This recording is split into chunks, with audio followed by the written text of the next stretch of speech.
يا شفيع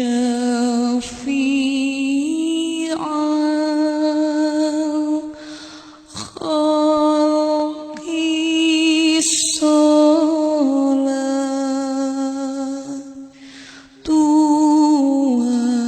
والسلام.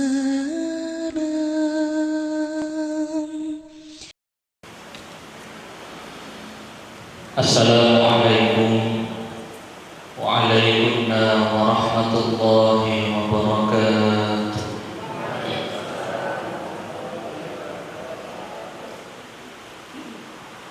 Bismillahirrahmanirrahim. Alhamdulillahilladzi atana bil wahidiyati bi fadli rabbina. Alhamdulillah, wassalatu wassalam alaika wa ali ya khairal anam. Rabbul karim wa anta dhu khulqin azim, fashfa' lana indal karim. Ya ayyuhal ghawthu salamullah alaika rabbini bi'idhnillah, wanzur ilayya sayyidi binurrah musilatin lil hadratil aliyyah. Amma ba'du. Ashabul fadilah, para alim wal ulama, para asatidz, para kiai, para pejabat yang berkenan hadir, yang senantiasa kami muliakan, khususnya kepada Bapak Kabag Kesra sebagai wakil dari Bupati,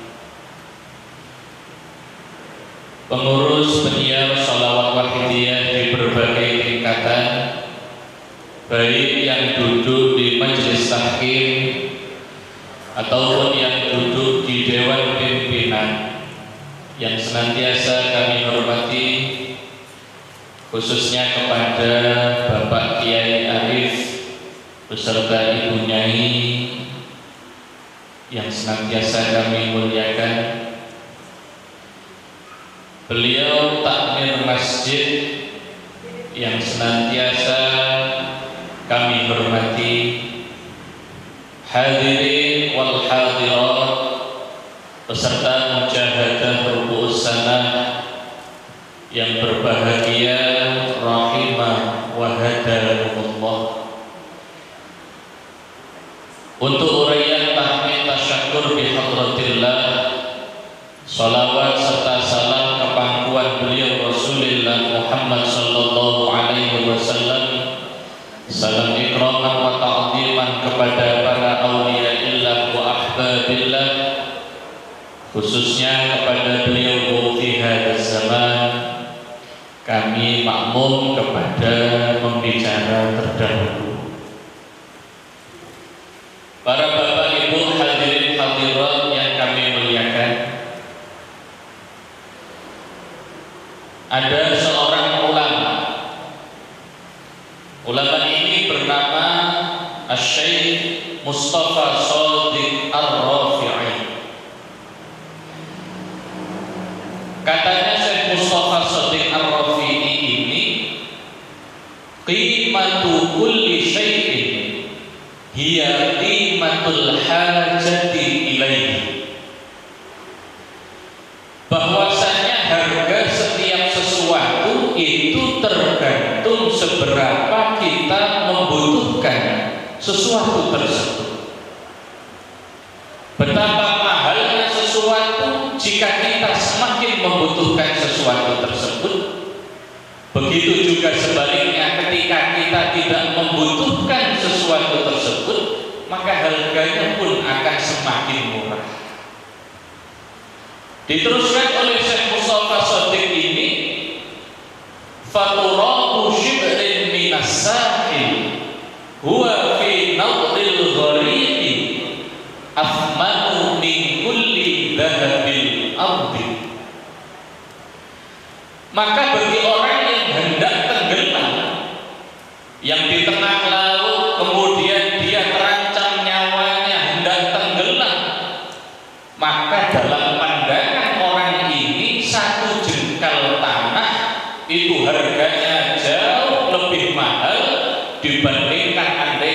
dia diberi dunia dan seisinya yang semuanya berupa emas. Untuk apa dia diberi dunia dan seisinya yang semuanya merupakan emas, tapi setelah itu dia tenggelam meninggal dunia? Maka bagi orang yang hendak tenggelam itu, para bapak ibu, satu jengkal tanah yang bisa digunakan untuk tempat berdiri menyelamatkan nyawanya itu lebih mahal dari apapun yang ada di dunia ini. Bagi orang yang kehausan di tengah padang pasir, tentunya satu teguk air saja itu harganya jauh lebih mahal dibandingkan dunia dan seisinya ini. Damel menapa diparingi dunia seisine tapi nek mantun ngoten meninggal dunia. Karena yang paling dibutuhkan adalah satu teguk air, maka yang paling mahal bagi orang ini ya satu teguk air itu. Oleh karena itu, para bapak ibu yang dirahmati Allah, kita harus tahu, kita harus paham apa sesungguhnya perkara yang paling mulia bagi kita, yang paling berharga bagi kita, yang paling mahal nilainya bagi kita, baik untuk kehidupan dunia kita, lebih-lebih kelak ketika kita sudah berada pada yaumul qiyamah, ketika kita berada pada yaumul mahsyar. Maka kita senantiasa diingatkan di dalam Al-Quran niku para bapak ibu, Allah Ta'ala berfirman, ya ayyuhalladzina amanu qu anfusakum wa ahlikum nar. Wahai sekalian orang-orang yang beriman, orang-orang yang Islam, jagalah dirimu dan jagalah keluargamu, baik anak ataupun istrimu, dari siksa api neraka.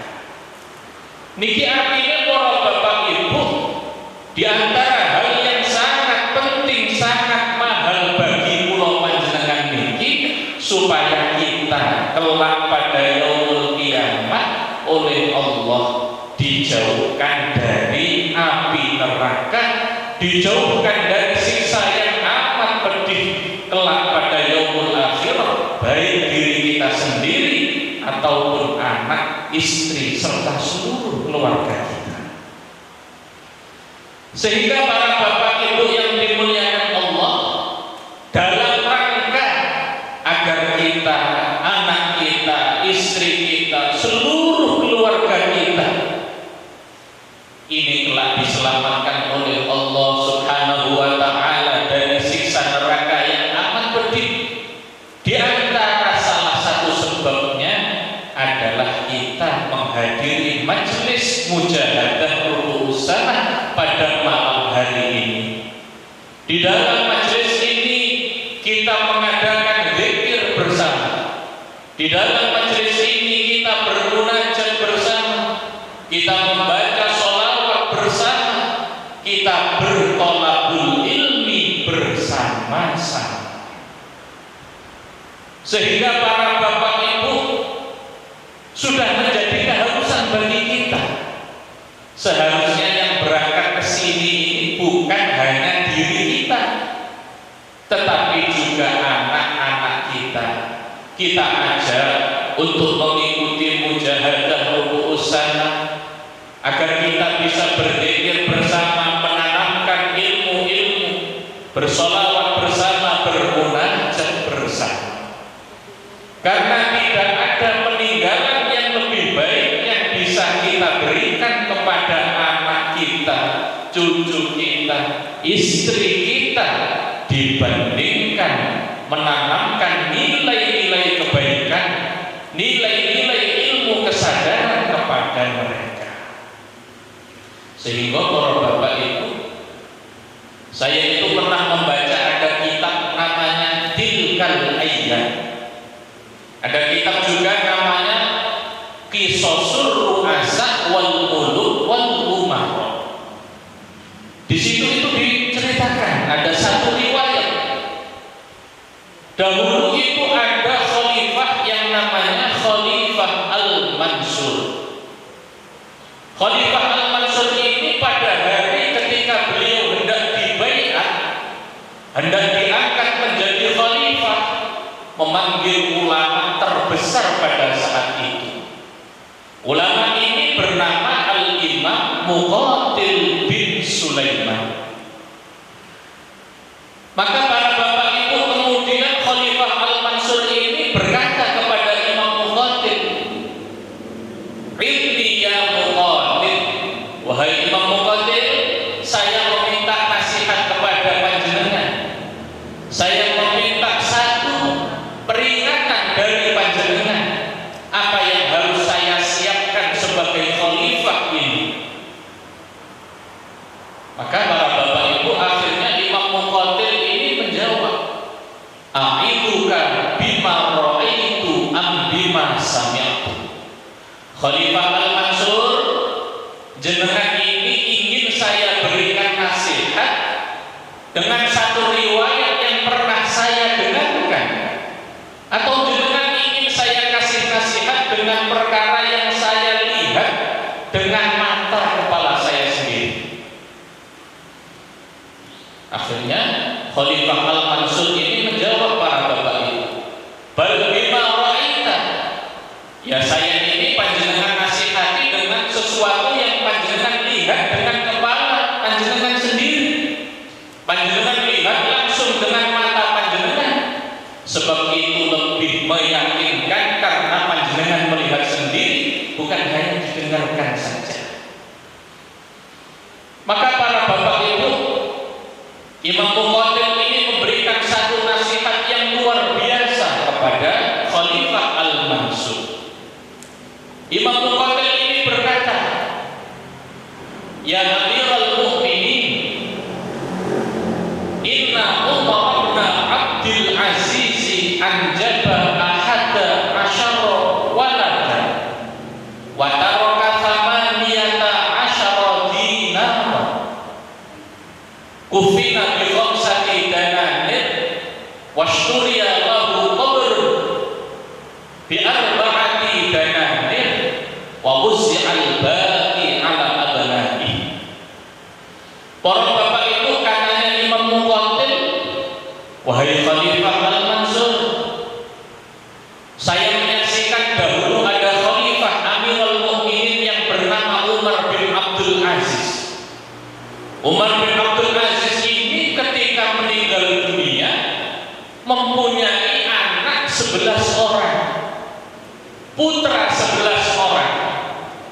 Sedangkan harta warisan yang ditinggalkan itu hanya berjumlah 18 dinar. Satu dinar itu para bapak ibu, kalau dalam kitab-kitab diterangkan kira-kira emas yang beratnya 4,25 gram. Umar bin Abdul Aziz meninggalkan warisan berupa 18 dinar. Anak yang ditinggalkan 11 orang putra. Dari 18 dinar ini kemudian dibelikan kain kafan untuk mengurus jenazahnya 5 dinar. Dari 18 dinar ini kemudian diambil 4 dinar untuk membeli kubur sebagai tempat menyemayamkan jasadnya Khalifah Umar bin Abdul Aziz. Akhirnya tinggal 9 dinar. 9 dinar ini dibagi untuk anak-anaknya yang berjumlah 11 orang anak. Walhasil satu anak itu tidak sampai bagiannya 1 dinar, karena 9 dinar dibagi 11 orang anak. Katanya Imam Muqatil, "Wa Hisham bin Malik anjaba ahada asyara waladan fakana nasibu kulli wahidin minhum alfa alfi dinar." Khalifah Al-Mansur, dahulu saya juga melihat Amirul Mukminin yang bernama Hisham bin Abdul Malik. Hisham bin Abdul Malik ini ketika dia meninggalkan 11 orang anak. Tetapi bedanya para bapak ibu, kalau Khalifah Hisham bin Abdul Malik ini satu anak mendapatkan bagian warisan 1 juta dinar. 1 juta dinar. Khalifah Umar satu anak tidak sampai 1 dinar. Khalifah Hisham bin Abdul Malik satu anak warisannya 1 juta dinar. Wallahi ya amiral mu'minin, laqad ra'aitu fi yawmin wahidin ahada abnai Umar ibni Abdul Aziz yatasaddaqu bi mi'ati farasin lil jihad fi sabilillah.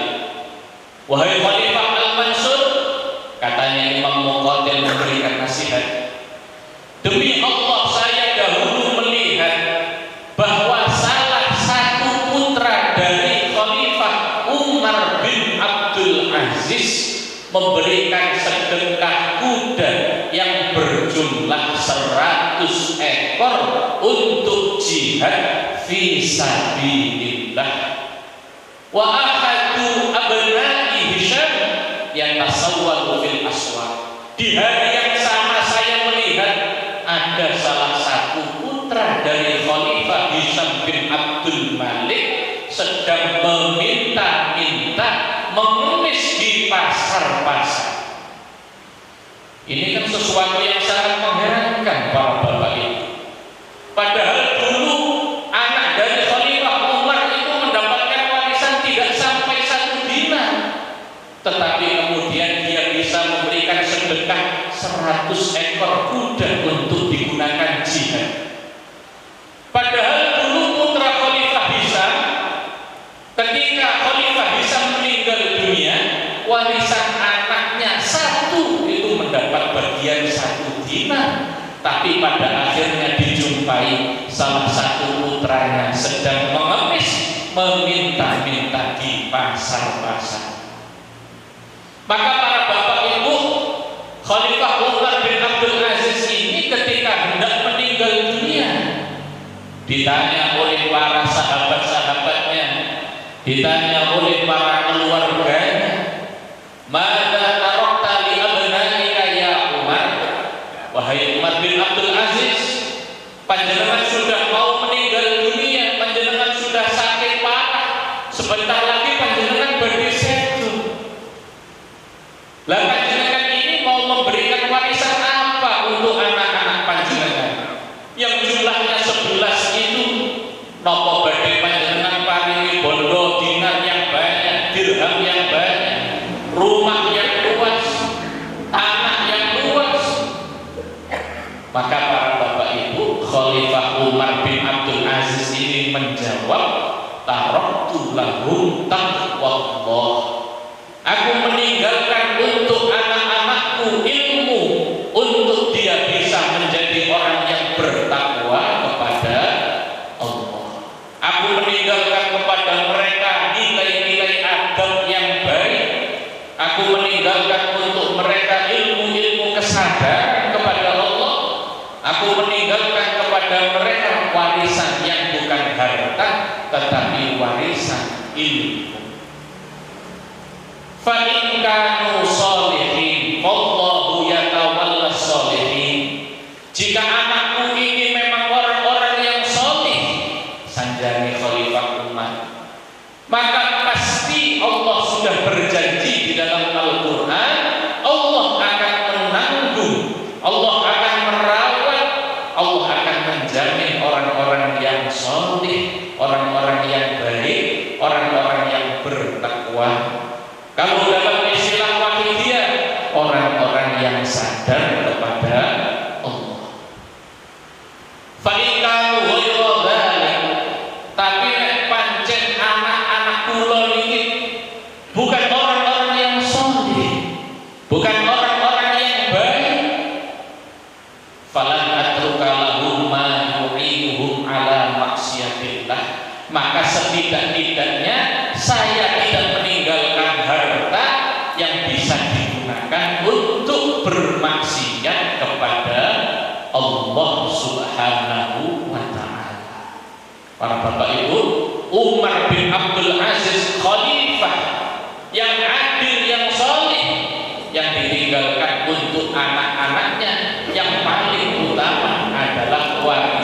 ilmu, warisan adab, warisan bagaimana agar menjadi orang-orang yang saleh, yang sadar kepada Allah wa Rasulihi sallallahu alaihi wasallam. Ini bukan berarti warisan dunia tidak penting. Warisan dunia penting, tetapi ada warisan yang lebih penting, yaitu warisan yang bisa menjadikan anak-anak kita sebagai anak-anak yang saleh, anak-anak yang bertakwa, anak-anak yang sadar kepada Allah wa Rasulihi sallallahu alaihi wasallam. Cobi panjenengan para bapak ibu, kalau tahu bagaimana khasiat memiliki anak-anak yang soleh, kalau panjenengan membaca bagaimana hadisnya Rasulullah Muhammad sallallahu alaihi wasallam, diriwayatkan oleh Al-Imam At-Tirmidzi di dalam kitabnya Sunan Tirmidzi, Kitab Zuhdi, niku diceritakan Kanjeng Nabi niku pada masanya dulu hidup ada dua orang bersaudara, adik dan kakak. Yang satu kegemarannya setiap hari mendatangi Kanjeng Nabi, pokoknya moro Kanjeng Nabi litolabil ilmi wal ma'rifah, untuk mengaji, mendengarkan nasihatnya Kanjeng Nabi, mendengarkan hadisnya Kanjeng Nabi, mendengarkan ayat-ayat Al-Quran. Yang satu kakaknya setiap hari bekerja, dados sing masih bagian mados yatra mencari uang. Kalau sudah punya uang, mendapatkan uang, akhirnya digunakan untuk membiayai adiknya. Adiknya ngaji ke Kanjeng Nabi, tapi lama-lama kakaknya ini geremeng, hatinya merasa tidak enak. Kok aku ini kerja terus, saya setiap hari bekerja susah mengeluarkan keringat, tapi kok adik saya enak datang ke Kanjeng Nabi, hanya mendengarkan hadisnya Kanjeng Nabi. Kalau seperti ini kan yang sengsara saya, adik saya enak, gak sengsara. Akhirnya kakaknya ini kepada Kanjeng Nabi, Kanjeng Nabi, adik saya ini setiap hari datang kepada panjenengan, mengaji kepada panjenengan, mendengarkan hadis panjenengan. Saya setiap hari mencari nafkah, mengeluarkan keringat, memeras keringat. Adik saya ini nggak mau bekerja. Maka dikatakan oleh Rasulullah Muhammad sallallahu alaihi wasallam, la'allaka turzaqu bihi. Dawuh Kanjeng Nabi, para bapak ibu, wahai sahabat, kamu itu memang sengsara bekerja memeras keringat, tapi kamu perlu paham, mungkin saja Allah menggampangkan rezeki kamu di dalam bekerja sebab saudara kamu yang mengaji kepada saya ini.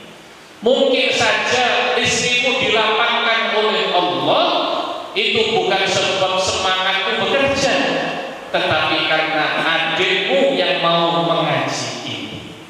Maka para bapak ibu, panjenengan yang gak ada putra, panjenengan gak ada cucu, terus panjenengan ajak ngaji, termasuk malam hari ini dalam forum mujahadah kita mengaji, itu bisa dipastikan menjadi sebab Allah memudahkan rezeki kita. Mungkin saja ketika kita mencari rezeki tidak begitu lancar, ada saja masalahnya. Mungkin karena anak kita ini tidak mau mengaji, mungkin saja. Oleh karena itu, kula ngimutaken awak kula nggih, ngimutaken panjenengan sedaya. Kita berkewajiban untuk mengajar anak-anak kita. Anak-anak kita boleh bercita-cita apapun, menjadi dokter baik, menjadi astronot baik, menjadi insinyur baik, tetapi jangan lupa ditanamkan ilmu-ilmu agama, ilmu-ilmu kesadaran kepada Allah wa Rasulihi sallallahu alaihi wasallam. Para bapak ibu yang saya muliakan, saya itu pernah membaca dalam tafsir Al-Qurtubi.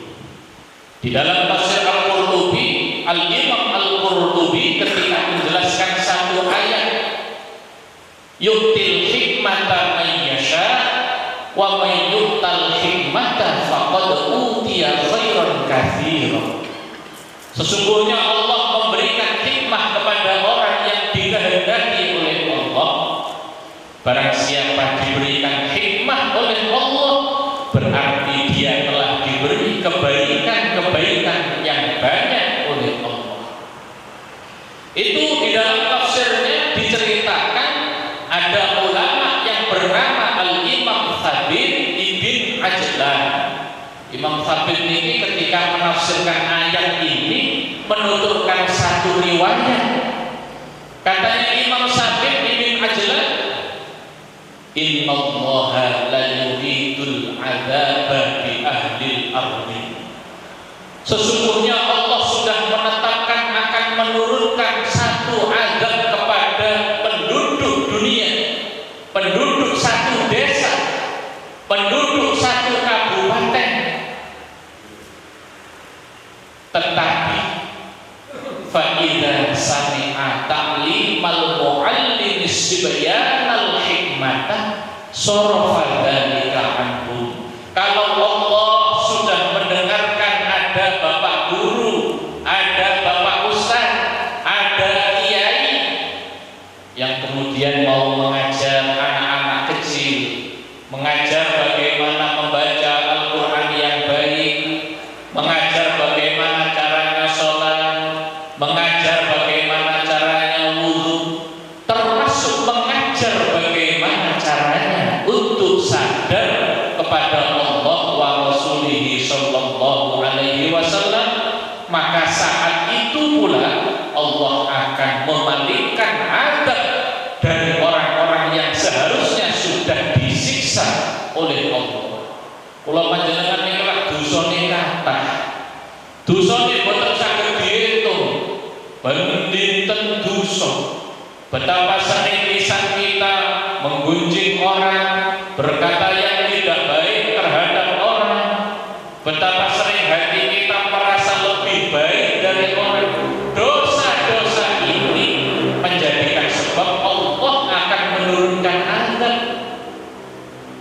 Tapi kalau panjenengan gadah anak-anak masih mau mengaji, meskipun hanya iqra, meskipun hanya bagaimana caranya membaca Fatihah, meskipun mengaji bagaimana caranya sholat, meskipun mengaji seperti dalam mujahadah ruku sana ini, pun niku pasti menjadi sebab keluarga kula panjenengan sedaya dijauhkan oleh Allah dari yang namanya azab siksa musibah. Amin Allahumma.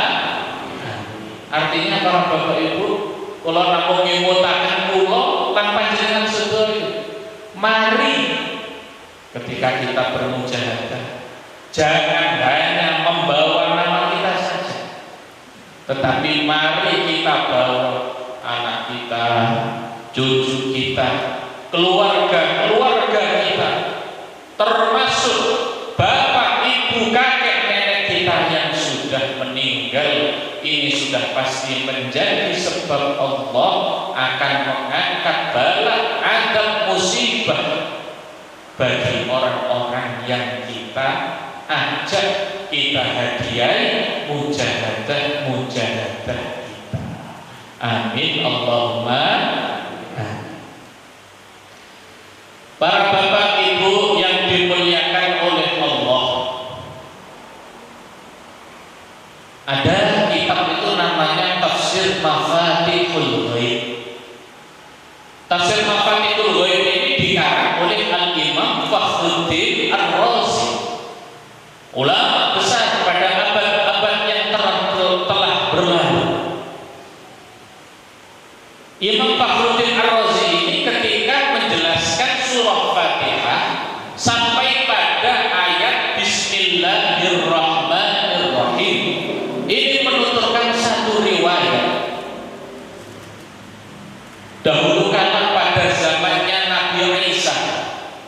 Nabi Isa alaihissalam suatu ketika pernah keluar meninggalkan rumahnya karena ada satu hajat kebutuhan. Di tengah jalan Nabi Isa melihat ada satu makbarah. Karena Nabi Isa adalah seorang nabi, maka Allah memberikan mukjizat. Ditampakkan kepada Nabi Isa bahwa ahli kubur yang dilewati itu di dalam kuburnya sedang disiksa oleh malaikat-malaikat azab. Ahli kubur di dalam kuburnya sedang mendapatkan musibah. Maka Nabi Isa hanya lewat saja. Orang disiksa di dalam kuburnya, oh mungkin ini orang yang memang di dunia banyak melakukan dosa dan maksiat. Akhirnya Nabi Isa berlalu begitu saja sampai ketika Nabi Isa sudah selesai menunaikan hajatnya, hendak pulang kembali ke rumahnya, melewati makbarah kuburan yang sama. Tetapi saat itu dilihat ahli kubur yang berada di kuburan itu sedang mendapatkan kenikmatan-kenikmatan dari Allah, dimuliakan oleh malaikat-malaikat nikmat. Maka Nabi Isa yang melewati makbarah itu merasa heran. Saya tadi melewati kuburan ini, ahli kuburnya disiksa oleh para malaikatul azab. Tetapi setelah saya pulang, saya lihat lagi, kok sekarang ahli kuburnya dimuliakan oleh malaikat-malaikat rahmat. Maka saat itu pula Nabi Isa langsung sholat, meminta wahyu kepada Allah agar dijelaskan bagaimana hakikat keadaan ahli kubur yang mengherankan ini. Akhirnya para bapak ibu, Nabi Isa sholat kemudian menengadahkan kedua tangannya memohon kepada Allah. Lantas Allah menurunkan satu wahyu melalui malaikatnya. Allah Ta'ala berfirman kepada Nabi Isa, wahai Nabi Isa, sesungguhnya ahli kubur yang kamu lihat disiksa oleh para malaikat memang dia semasa hidup di dunia banyak maksiatnya, banyak dosanya, banyak salahnya. Tetapi wahai Nabi Isa, sesungguhnya ahli kubur ini ketika meninggal dunia, dia meninggalkan seorang istri yang mana istrinya ini sedang hamil. Maka ketika istrinya ini hamil kemudian melahirkan anak yang dikandungnya, dibesarkan dengan baik, dididik dengan baik, dirawat dengan baik, sehingga ketika anaknya ini sudah mulai bisa berbicara, dikirimkan anak ini kepada Pak Ustadz di TPQ di pondok pesantren. Akhirnya anak yang baru bisa bicara ini diajarkan membaca Bismillahirrahmanirrahim. Bapak ustadznya mencontohkan, nah, ikutilah, bacalah Bismillahirrahmanirrahim. Diikuti oleh anak itu dengan terbata-bata Bismillahirrahmanirrahim. Maka Allah berfirman kepada Nabi Isa, istahyaitu min abdi an u'adzibahu binari fi batnil ardi wa waladuhu yadhkurusmi ala wajhil ardi. Nabi Isa, sesungguhnya aku Allah ini malu untuk menyiksa hambaku yang sudah meninggal dan dikubur di dalam makbarahnya, tetapi anaknya, tetapi cucunya yang masih hidup di dunia senantiasa mau menyebut asmaku, mengucapkan Bismillahirrahmanirrahim. Maka aku malu, aku segan untuk menyiksa ayahnya yang sudah berada di dalam kuburnya. Maka para bapak ibu, Kita sebagai pengamal wahidiyah ini patut berbahagia. Mungkin saja anak kita tidak terlalu semangat untuk bermujahadah karena memang kita kurang membimbingnya. Tetapi kita punya saudara-saudara sesama pengamal sholawat wahidiyah.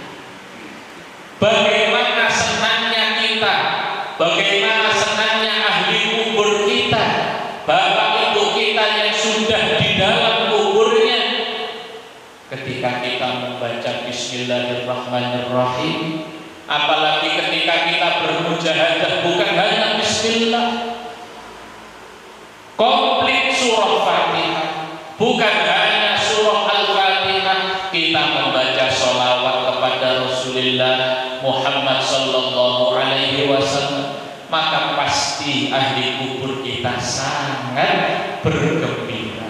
Nek panjenengan dados pengamal sholawat wahidiyah, panjenengan gadah niki dulur-dulur sholawat wahidiyah. Nek panjenengan sampun sedo, tetap dihadiahi mujahadah. Maka ini sudah pasti menjadi kabar gembira bagi kita.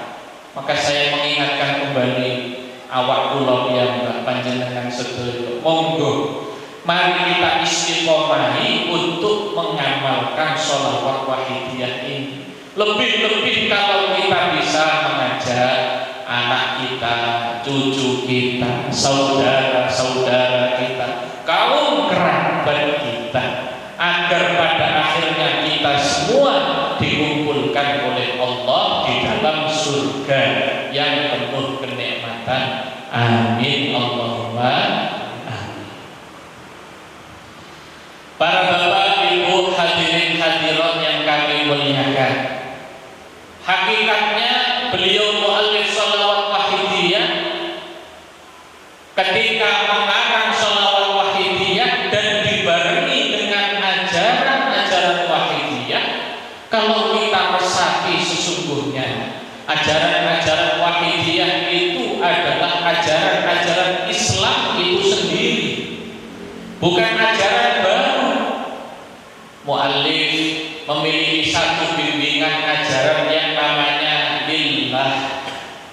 Lillah adalah agar kita setiap melakukan amal, perbuatan apapun, selama tidak melanggar aturan syariat, selama tidak melanggar aturan negara, kita dibimbing untuk niat semata-mata melakukan perintah Allah. Panjenengan mau makan, diajari lillah, saya makan karena Allah. Panjenengan mau minum, panjenengan diajari lillah, saya minum supaya kuat beribadah karena Allah. Panjenengan memakai baju, diniati lillah, saya memakai baju untuk menutup aurat lillah karena Allah. Maka semua amal panjenengan meskipun zahirnya bukan amal ibadah, tapi kalau diniati lillah akan menjadi nilai-nilai ibadah. Termasuk panjenengan kerja bendinten, panjenengan buka toko, panjenengan mengajar anak di sekolah, panjenengan kerja di kantor, panjenengan bertani, apapun pekerjaan kita, kalau diniatkan lillah, melaksanakan perintah Allah, maka akan menjadi nilai pahala. Maka di dalam kitab Syu'abul Iman, kitab hadis yang dikarang oleh Al-Imam Al-Baihaqi, itu dituturkan kanjeng Nabi Muhammad sallallahu alaihi wasallam pernah bersabda, dawuh kanjeng Nabi, para bapak ibu, man talabad dunya halal isti'fafan 'anil masalah wa sa'yan 'ala ahli wa ta'attufan 'ala jirani laqiyallaha ta'ala yaumal qiyamah wa wajhuhu mithlul qamari lailatal badri. Kalau panjenengan pagi siang-siang panjenengan berangkat kerja mencari rezeki yang halal, kemudian panjenengan niat di dalam hati, saya niat mencari rezeki agar saya tidak merepotkan orang lain, meminta-minta kepada orang lain, agar saya kalau mendapat rezeki bisa memberikan nafkah untuk anak istri saya, agar saya ketika mendapatkan rezeki bisa berbelas kasih kepada tetangga-tetangga saya, untuk birrul walidain kepada bapak ibu saya. Maka orang yang seperti ini kelak pada yaumul qiyamah akan berjumpa sowan kepada Allah Subhanahu wa taala, sedangkan wajahnya bersinar seperti bulan saat purna.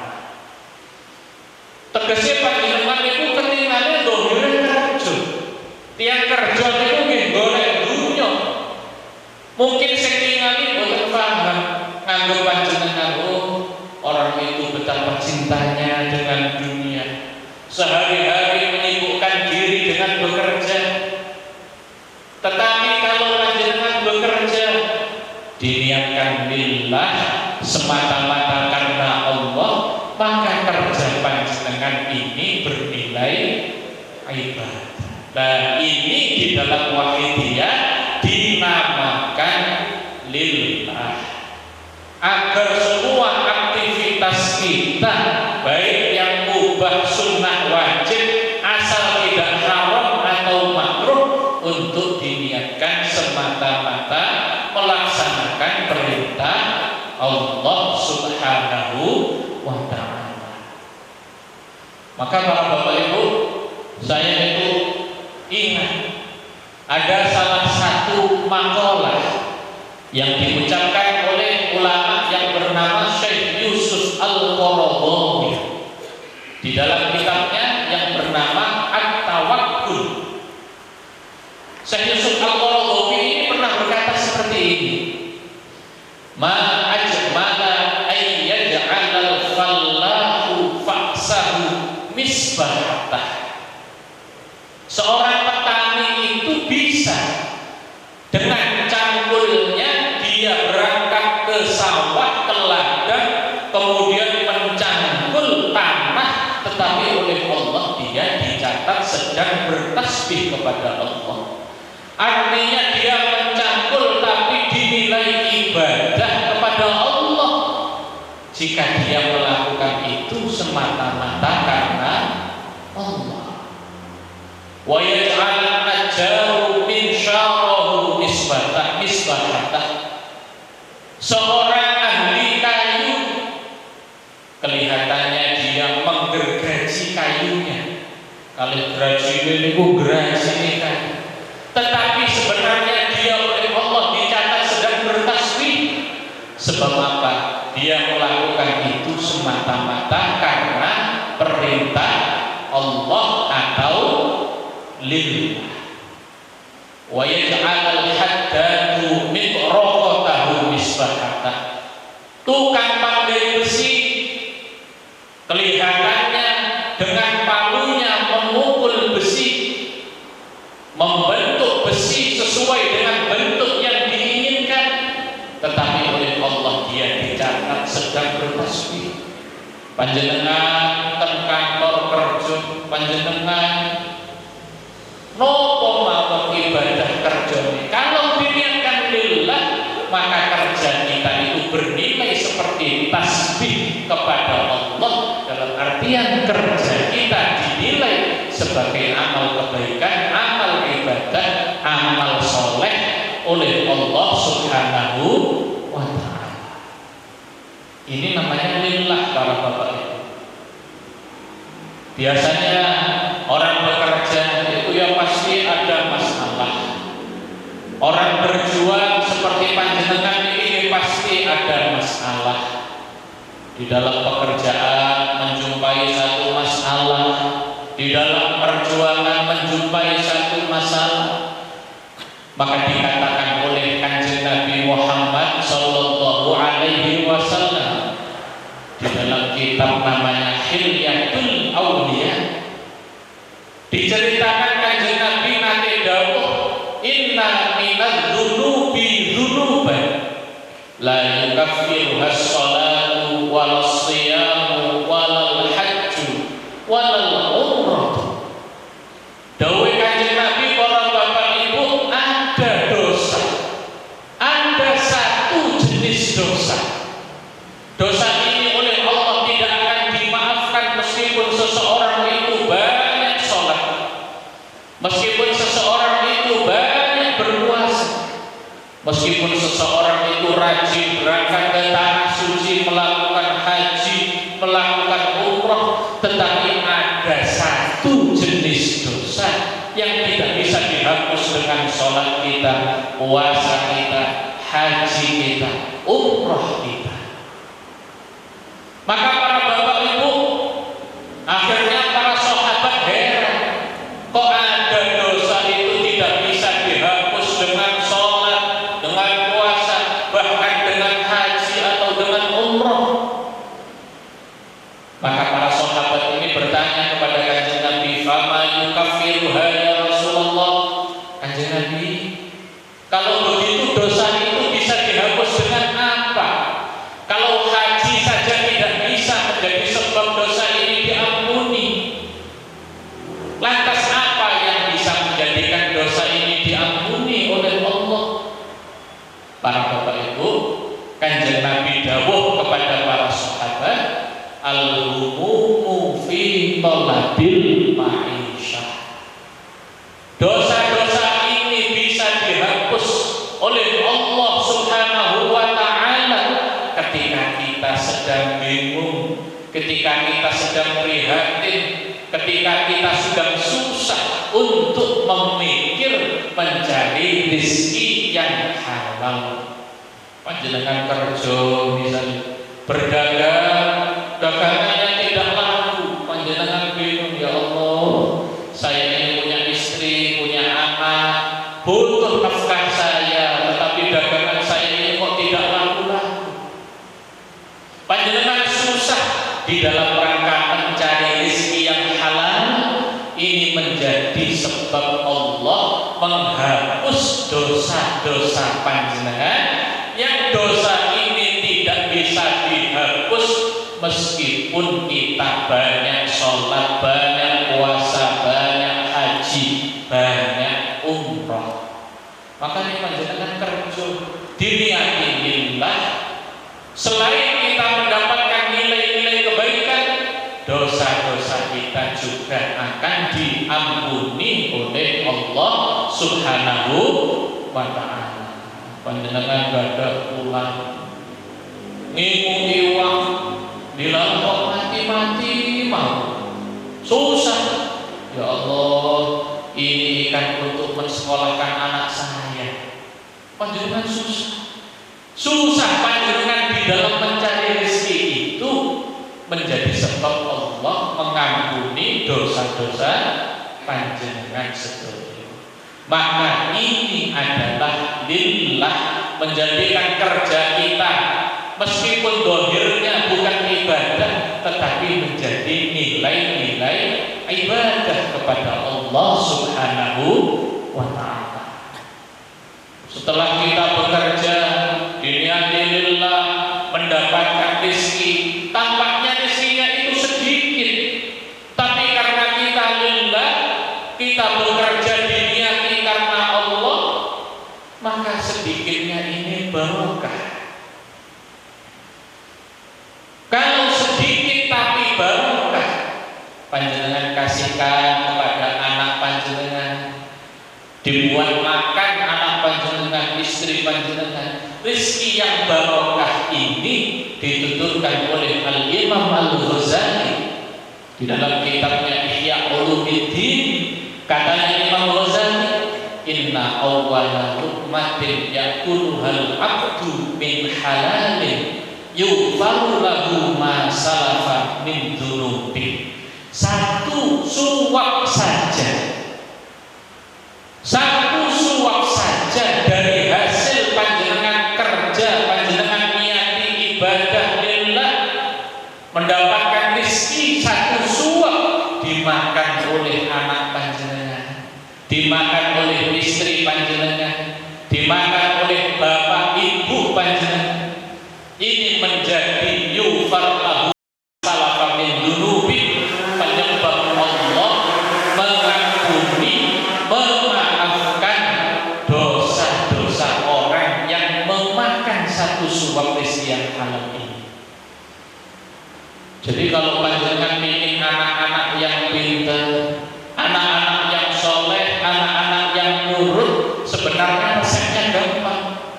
Resepnya panjenengan kasih makanan yang dijamin 100% halal. Bagaimana caranya biar halal? Ya kerjanya harus halal. Bagaimana caranya agar barokah? Ya ketika kita bekerja diniatkan lillah, semata-mata melaksanakan perintah Allah. Nah ini bimbingan beliau mu'allif lillah. Sebenarnya di dalam kitab-kitab ya seperti ini penjelasannya, tapi oleh beliau mu'allif dirangkum, diringkas dengan satu bimbingan yang mudah difaham, mudah dicerna, dan mudah diamalkan, yaitu agar kita senantiasa niat ketika melakukan aktivitas apapun itu. Panjenengan badhe saking mangke pulang dari mujahadah di rumah, panjenengan tidur, ya Allah saya tidur ini karena panjenengan di dalam hati ini supaya saya ini kuat untuk beribadah besok, ya Allah. Tidur panjenengan menjadi ibadah. Panjenengan makan, ya Allah saya makan supaya kuat melakukan ibadah karena panjenengan, ya Allah, menjadi ibadah. Makan menjadi ibadah, minum menjadi ibadah, memakai pakaian menjadi ibadah, tidur menjadi ibadah. Semua kegiatan kita akan bernilai ibadah dengan lillah. Para bapak, para ibu yang kami hormati, selanjutnya di dalam sholawat wahidiyah ini, wong namanya sholawat yang memang ada amaliyah yang dilazimkan, diistiqomahkan oleh para pengamalnya, yaitu mujahadah. Selain ada ajaran-ajaran billah, lirrasul, birrasul, dan seterusnya, ada amaliyah untuk menunjang agar kita diberikan hati yang bersih, hati yang suci, hati yang lembut, sehingga mudah untuk berlillah billah. Kita memiliki satu amaliyah, yaitu mujahadah. Mujahadah ini hakikatnya yang membaca sholawat dan berdoa kepada Allah, bukan hanya doa untuk diri pribadi kita, tapi juga doa untuk anak istri kita, leluhur-leluhur kita, bahkan jami'al alamin. Maka sesuai sekali dengan tema yang kita angkat pada malam hari ini, doa bersama untuk membangun kesadaran berbangsa dan bernegara yang berketuhanan yang Maha Esa. Sehingga para bapak ibu kita ini kan orang-orang awam, kita bukan orang-orang alim. Maka memang orang awam seperti kita ini paling mudah agar semangat itu ya tahu apa sih fadilahnya membaca sholawat itu, apa sih faidahnya membaca sholawat itu. Para bapak ibu, di dalam kitab itu namanya I'anatul Talibin. Di dalam kitab ini diceritakan ketika membahas masalah nikah, babus tidak atau babus sodat, bab yang menjelaskan mas kawin di dalam pernikahan. Diceritakan dahulu kala para bapak ibu, setelah Allah menciptakan Nabi Adam alaihissalam, Allah menciptakan Ibu Hawa. Ibu Hawa ini para bapak ibu mek sanjane para ulama-ulama ayu-ayune wong wadon. wanita tercantik sepanjang sejarah ya, Ibu Hawa. Maka ketika Nabi Adam itu melihat Ibu Hawa, Nabi Adam ini langsung cinta kepada Ibu Hawa. Maka Nabi Adam ini matur kepada Allah, ya zawwijni min Hawa, ya Allah, mbok kula iki panjenengan simahaken, panjenengan nikahaken kelawan Ibu Hawa niki. Nikahkanlah saya dengan Ibu Hawa ini ya Allah. Para bapak ibu, Allah berfirman kepada Nabi Adam, hatta tu'tiyani mahraha. Nabi Adam, kamu boleh menikahi Ibu Hawa, kamu boleh menjadi suami dari Ibu Hawa, tetapi kamu harus membayar dulu mas kawinnya, kamu harus melunasi dulu mas kawinnya. Maka Nabi Adam ini bertanya kepada Allah, ya Allah, lalu apa mas kawinnya sehingga saya bisa menikahi Ibu Hawa ini ya Allah? Maka Allah Ta'ala berfirman kepada Nabi Adam, mahruha an tusalliya ala Muhammadin habibi mi'ata marratin fi nafasi. Nabi Adam, kalau kamu memang ingin menjadi suaminya Ibu Hawa, maharnya kamu harus membaca sholawat 100 kali dalam satu tarikan nafas. Dan terus para bapak ibu, mas kawin Nabi Adam itu bacaan sholawat kepada kanjeng Nabi Muhammad Sallallahu Alaihi Wasallam. Akhirnya Nabi Adam membaca sholawat harus membaca 100 kali dalam satu tarikan nafas. Nek panjenengan jelas boten kuat. Tapi Nabi Adam ini makhluk zaman siang, gede gagah kuat. Akhirnya Nabi Adam itu membaca sholawat dalam satu tarikan nafas. Nabi Adam membaca sholawat mendapat 70 bacaan sholawat.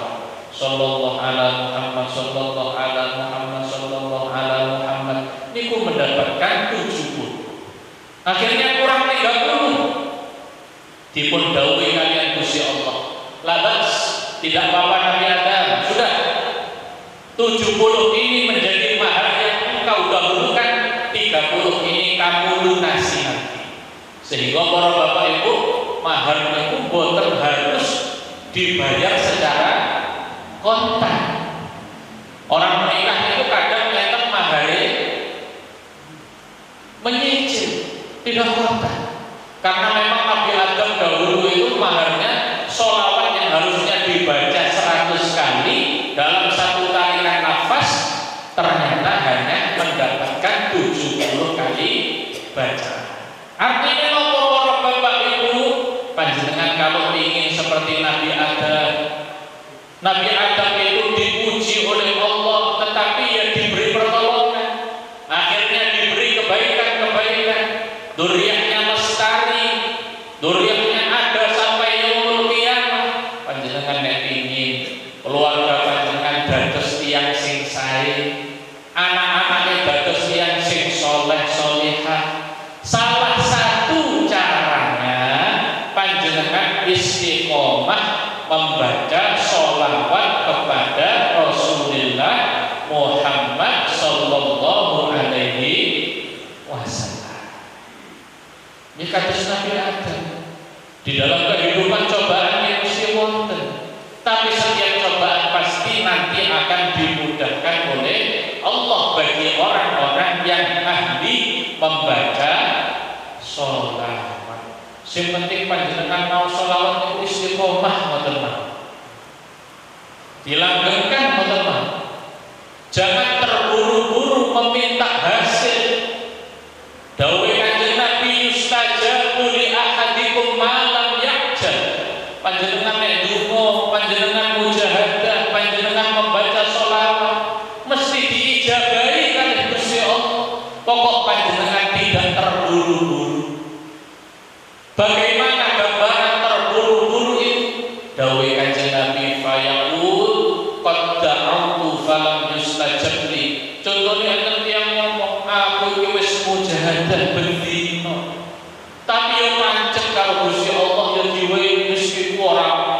lancar-lancar. Aku wis mujahadah bendino, saya setiap hari sudah bermujahadah, tetapi ya dagangan saya tidak laris-laris. Justru ucapan-ucapan seperti ini para bapak ibu yang menjadikan mujahadah kita tidak berfaedah. Sehingga kita harus membaca bagaimana riwayat ulama-ulama dahulu. Panjenengan semerap sing namine Nabi Ibrahim. Kita berada pada bulan Haji Dzulhijjah. Pasti ada kisah-kisah tentang Nabi Ibrahim. Nabi Ibrahim itu para bapak ibu, di dalam Al-Quran diriwayatkan Allah berfirman, Nabi Ibrahim pernah berkata, Alhamdulillahilladzi wahabani 'alal kibari Ismail wa Ishaq inna rabbi lasami'ud du'a. Nabi Ibrahim pernah berkata di dalam Al-Quran itu, Alhamdulillah, dan yang telah memberikan kepadamu anak berupa Ismail dan Ishak. Sesungguhnya Allah itu memang zat yang maha mendengarkan doa. Itu panjenengan kalau membuka kitab namanya Tafsirul Jalalain yang dikarang oleh Al-Hafidh As-Suyuti dan Al-Hafidh Jalaluddin Al-Mahalli niku ditafsir. Nalikane tafsir lafaz Ismail ada penjelasan ulida walahu tis'un wa tis'una sana. Nabi Ismail itu baru dilahirkan ketika Nabi Ibrahim sudah berusia 99 tahun. Terus Nabi Ibrahim itu ngenteni anak itu tua, tetapi tidak berputus asa untuk berdoa kepada Allah sehingga umur 99 tahun baru diberi anak sing namine Nabi Ismail.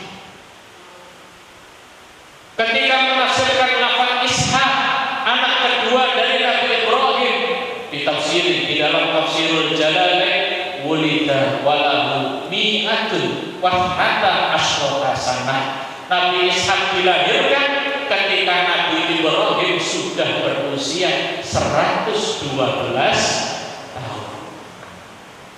Padahal Nabi Ibrahim seorang nabi, Abul Anbiya Khalilullah, seorang Rasul ulul azmi, tapi dunga niku nggih boten langsung diijabah kalih Gusti Allah. Tapi sing jelas Allah niku jamin ijabah. Kapan terserah Allah, bagaimana caranya terserah Allah. Kita hanya berkewajiban berdoa. Nabi Ibrahim dulu ngentosi 100 tahun Pak Bu, hanya untuk diberikan anak Nabi Ismail. Kula panjenengan itu kadang 40-an lebih hatam, baru 40 hari pun ngomong, aku wis mujahadah 40-an, yo pancet ae gak ada perubahan. Justru ucapan seperti inilah yang menghilangkan faidah mujahadah kita. Allah aku wis mujahadah bendino yo pancet ae wis gak mujahadah. Kita bisa mengambil pelajaran dari nabi-nabi terdahulu, rasul-rasul terdahulu. Yang penting kalau panjenengan mujahadah, istiqomah membaca sholawat, istiqomah. Yang terakhir para bapak ibu, kalau panjenengan orang Islam ini tidak tahu bagaimana Allah akan mencabut nyawa kita. Kalau panjenengan ini boten ngertos, benjing sedone husnul khotimah, nopo sedone suul khotimah. Kita tidak tahu. Wong dosa kita ini banyaknya tidak terkira. Kalau melihat dosa kita yang sulit husnul khotimah ini. Tetapi para bapak ibu, di dalam kitab namanya Sa'adatul Darain, dikarang oleh Asy-Syaikh Yusuf bin Ismail An-Nabhani, menukil dawuh dari Imam Mahmud Al-Qurtubi niku dipun dawuhaken wattafaqu ala anna kathratas sholati wassalami ala nabiyyi sallallahu alaihi wasallam min alamati husnil khotimah. Semua ulama itu sepakat, ulama dahulu, ulama sekarang, ulama besar, ulama kecil, semua ulama sepakat bahwa di antara tanda seorang akan diwafatkan dalam keadaan husnul khotimah, dalam keadaan yang baik, dalam keadaan yang beruntung adalah ketika orang tersebut semasa hidup orang yang banyak membaca sholawat dan salam kepada Rasulullah Muhammad sallallahu alaihi wasallam. Kula panjenengan pengamal sholawat wahidiyah, diuruti amalia sing gampang maca sholawat diistiqomahaken. Niki boten berarti kula panjenengan ninggal kewajiban boten. Salat wajib 5 waktu, puasa sing wajib ke Ramadan, zakat sing wajib ke zakat fitri, zakat mal nalikane terpenuhi syaratnya. Tapi amaliyae kula panjenengan pengamal sholawat wahidiyah diparingi bacaan agar diistiqomahkan mujahadah kita yang tidak lain isinya adalah lantunan doa serta sholawat salam kepada Rasulullah Muhammad sallallahu alaihi wasallam. Maka kita berhusnudzon, kita yakin sebagai pengamal sholawat wahidiyah, orang yang banyak membaca sholawat, orang yang memang wiridnya adalah sholawat, orang yang amaliyahnya adalah membaca sholawat, kelak ketika pada waktunya kula panjenengan badhe sowan dumateng Gusti Allah, sedo diparingi sedo ingkang husnul khotimah. Amin Allahumma. Monggo para Bapak Ibu, sudah banyak yang saya sampaikan. Kalau ini nanti ajeng panjenengan nggih bingung bagi sanjang kata-kata. Sudah banyak yang saya sampaikan. Mari kita mengadakan mujahadah. Kita sowan kepada Allah, kita sowan kepada Rasulullah Muhammad sallallahu alaihi wasallam.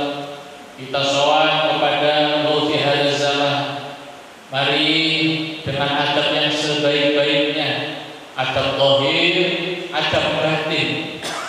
Mari kita hadiahkan mujahadah kita ini, sholawat kita ini untuk ahli kubur kita, bapak ibu kita, kaum kerabat kita, seluruh leluhur-leluhur kita yang sudah mendahului kita sowan kepada Allah Subhanahu wa taala, juga kepada para saudara-saudara kita pengamal sholawat wahidiyah, juga umumnya kepada jami'il mukminina wal mukminat wal muslimina wal muslimah. Semoga yang sudah meninggal dunia diberikan maghfirah oleh Allah Subhanahu wa taala, diberikan cahaya, diberikan lapang di dalam kuburnya. Semoga yang masih hidup saudara-saudara kita yang ada di Palestina, yang ada di Yaman, yang ada di manapun yang sedang dicoba oleh Allah,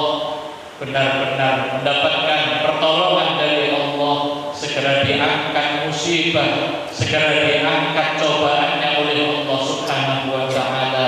Kita hadiahkan khususnya kepada anak-anak kita.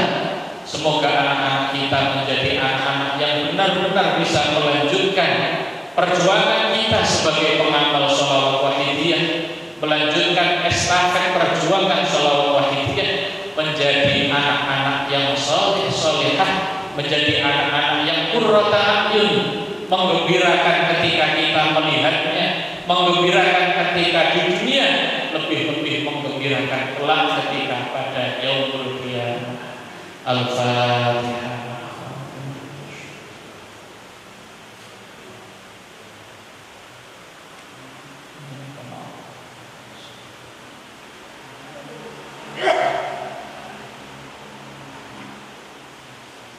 Al-Fatihah.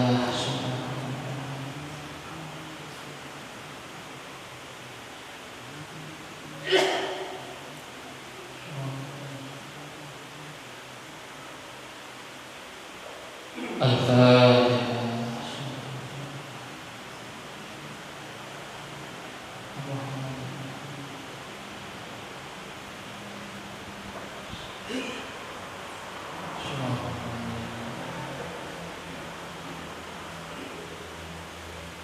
Allahumma ya wahidu ya ahad ya wajidu ya jawad salli wa sallim wa barik ala sayyidina Muhammad wa ala ali sayyidina Muhammad fi kulli lamhatin wa nafasin bi'adadi ma'lumatillahi wa fuyudatihi wa amdadihi.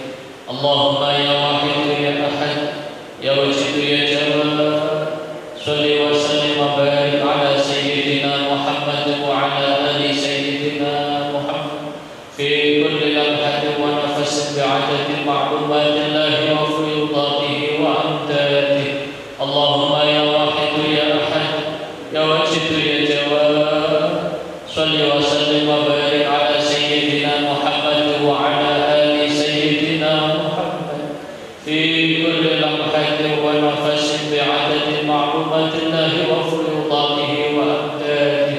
Allahumma ya wahidu ya ahad ya wajidu ya jawad salli wa sallim wa barik ala sayyidina Muhammad wa ala ali sayyidina Muhammad fi kulli lamhatin wa nafasin bi'adadi ma'lumatillahi wa fuyudatihi wa amdadihi.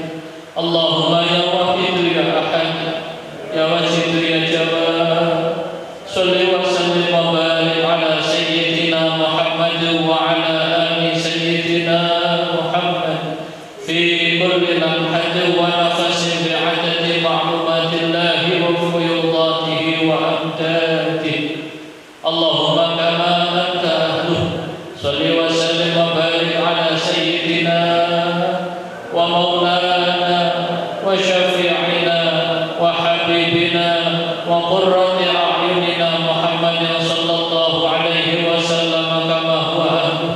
Nasallallahu bihaqqihi an tughriqana fi lujjati bahril wahdah hatta la nara wa la nasma' wa la najida wa la nuhissa wa la nataharraka wa la nasuna illa biha wa tarzuqana tamama maghfiratika ya Allah wa tamama ni'matika ya Allah wa tamama ma'rifatika ya Allah wa tamama mahabbatika ya Allah wa tamama ridwanika ya Allah wa salli wa sallim wa barik alaihi wa ala alihi wa sahbihi adada ma ahata bihi ilmuka wa ahsahu kitabuk birahmatika ya arhamar rahimin walhamdulillahi rabbil alamin. Allahumma kama anta ahluh salli wa sallim wa barik ala sayyidina wa maulana wa syafi'ina wa habibina wa qurrati a'yunina Muhammadin sallallahu alaihi wasallam kama huwa ahluh. Nas'aluka Allahumma bihaqqihi an tughriqana fi lujjati bahril wahdah hatta la nara wa la nasma' wa la najida wa la nuhissa wa la nataharraka wa la nasuna illa biha wa tarzuqana tamama maghfiratika ya Allah wa tamama ni'matika ya Allah wa tamama ma'rifatika ya Allah wa tamama mahabbatika ya Allah wa tamama ridwanika ya Allah wa salli wa sallim wa barik alaihi wa ala alihi wa sahbihi adada ma ahata bihi ilmuka wa ahsahu kitabuk birahmatika ya arhamar rahimin walhamdulillahi rabbil alamin. Allahumma kama anta ahluh salli wa sallim wa barik ala sayyidina wa maulana wa syafi'ina wa habibina wa qurrati a'yunina Muhammadin sallallahu alaihi wasallam kama huwa ahluh. Nas'alullah bihaqqihi an tughriqana fi lujjati bahril wahdah hatta la nara wa la nasma' wa la najida wa la nuhissa wa la nataharraka wa la nasuna illa biha wa tarzuqana tamama maghfiratika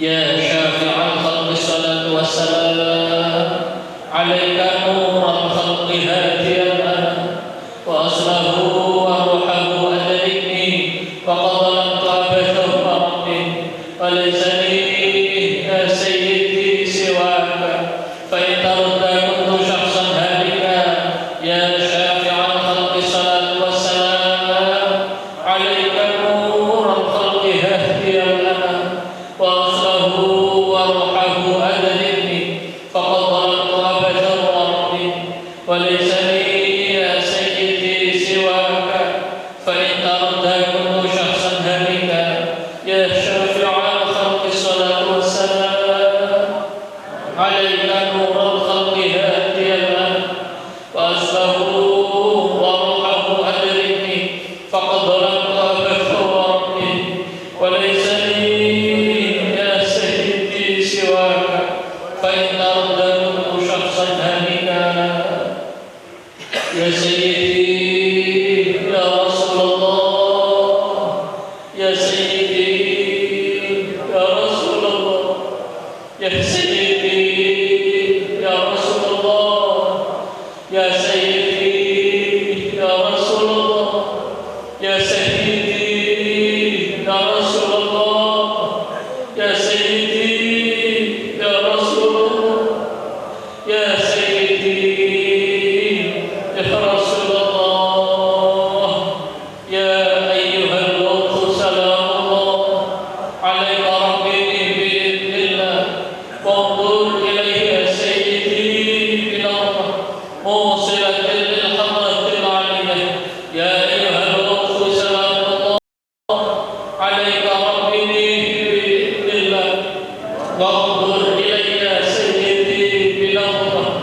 موصلة للحضرة العلية يا أيها الغوث سلام الله عليك ربي بإذن الله وانظر إليه يا سيدي بنظرة موصلة للحضرة العلية يا شافع الخلق حبيب الله صلاته عليك مع سلامه وظلت كلتي في بلدتي خذ بيدي يا سيدي والأمة يا شافع الخلق حبيب الله صلاته عليك مع سلامه وظلت كلتي في بلدتي خذ بيدي يا سيدي والأمة يا شافع الخلق حبيب الله صلاته عليك مع سلامه وظلت كلتي في بلدتي خذ بيدي يا سيدي والأمة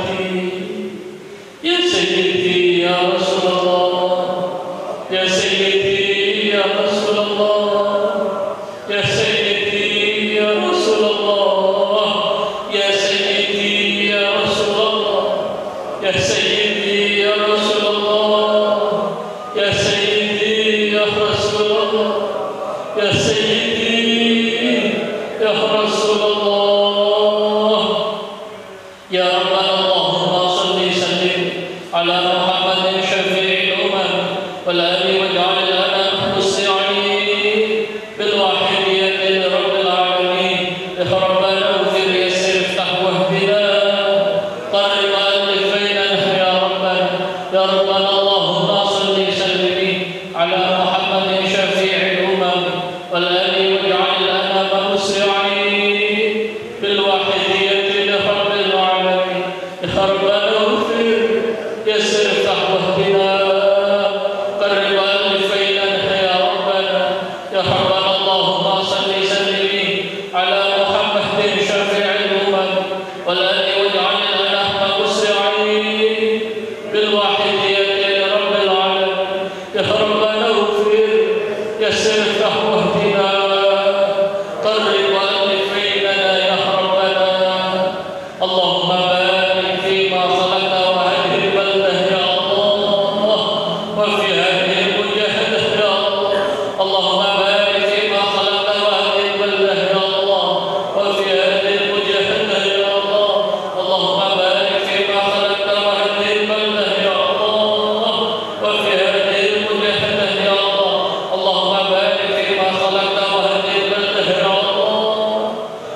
وبالمشفع الشفيع الخاتم يا ربنا صل عليه سلم يا ربنا بفضلك يا ربنا شمل بنا خلقك وبالمشفع الشفيع الخاتم يا ربنا صل عليه سلم.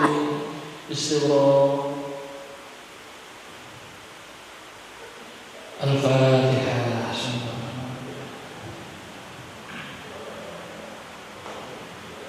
يا الله.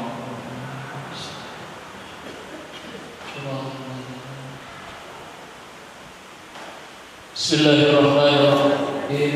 اللهم بحق اسمك الأعظم وبجاه سيدنا محمد صلى الله عليه وسلم وببركة عرف هذا الزمان وعوامه وسائر أوليائك يا الله يا الله يا الله رضي الله تعالى عنهم. اللهم بحق اسمك الأعظم وبجاه سيدنا محمد صلى الله عليه وسلم وببركة عرف هذا الزمان وعوامه وسائر أوليائك يا الله يا الله يا الله رضي الله تعالى عنهم.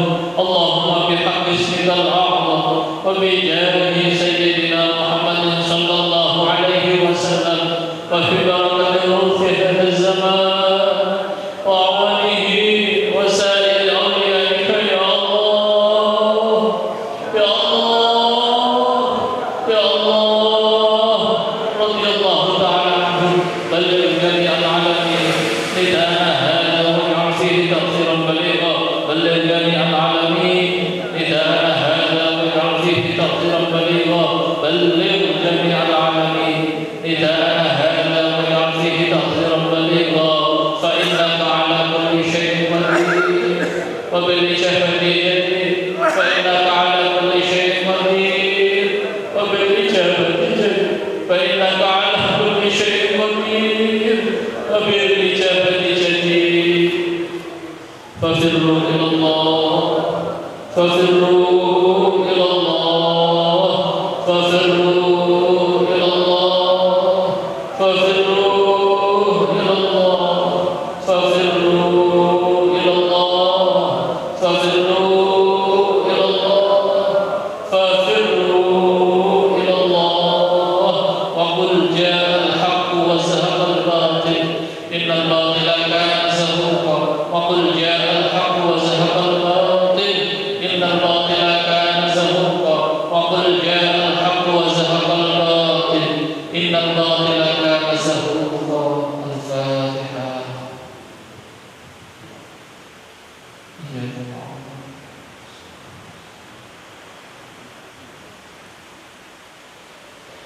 Bapak Ibu rekan ikan saged kawula aturaken mesti banyak salah dan hilangnya kawula nyuwun agung pun pangapunten. Wabillahi taufiq wal hidayah. Wa bi Rasulillah sallallahu alaihi wasallam asy-syafa'ah wa tarbiyah wa min mauti hadzal zaman an-nadhrah wal barakah. Wassalamu alaikum wa alaikumussalam warahmatullahi wabarakatuh.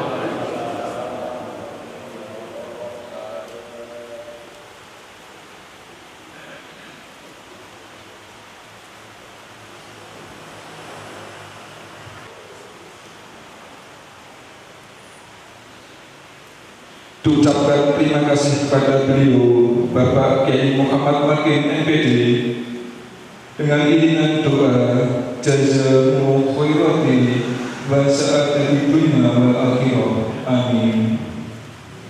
Para hadirin mengakhiri acara ini, marilah kita laksanakan nida keempat penjuru.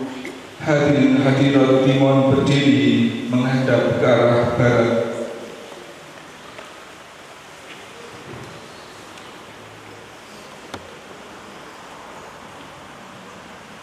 Al-Fatihah.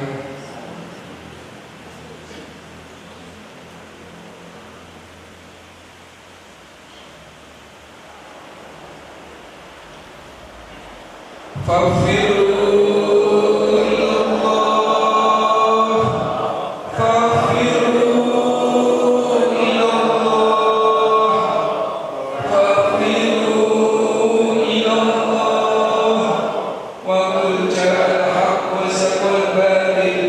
innal batila kana zahuqa. Menghadap ke utara. Al-Fatihah.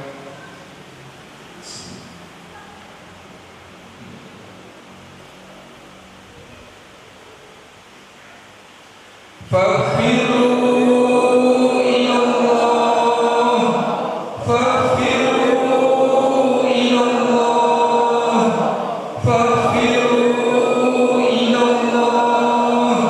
Wa qul ja'al haqqu wa zahaqal batil, innal batila kana zahuqa. Menghadap di Al-Fatihah.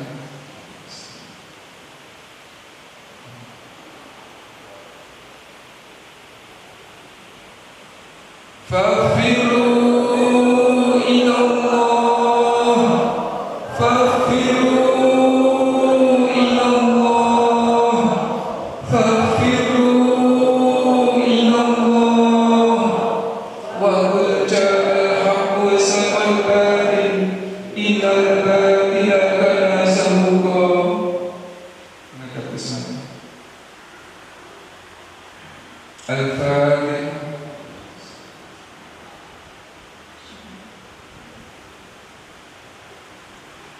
Faghfiru ilallah, faghfiru ilallah, faghfiru ilallah. Wa qul ja'al haqqu wa zahaqal batil, innal batila kana zahuqa. Kembali menghadap ke podium. Monggo Bapak Ibu tangan aku rancang. Mari kita bilang Al-Fatihah.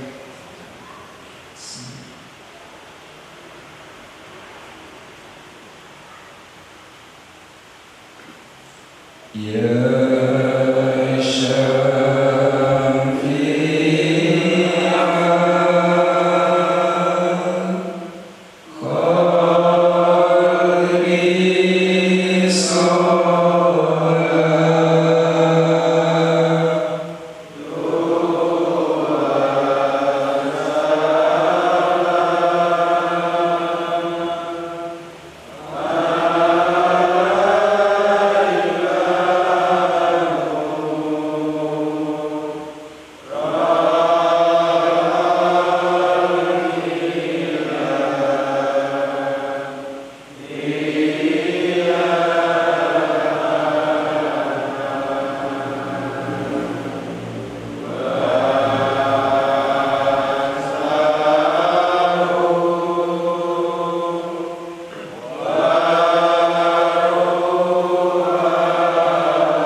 Hadirin hadirat disilahkan duduk kembali.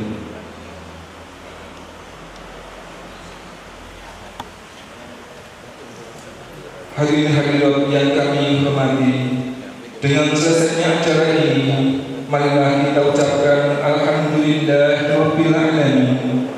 Kami sebagai penata acara mengucapkan terima kasih atas perhatiannya dan mohon maaf atas segala kesalahan dan kekhilafan. Wabillahi taufiq wal hidayah. Wa min Rasulih sallallahu alaihi wasallam asy-syafa'ah wa tarbiyah wa min ghausati zaman an-nadrah wal barakah. Wassalamu alaikum wa alaikumussalam wa rahmatullahi wa barakatuh. Ya Syafi'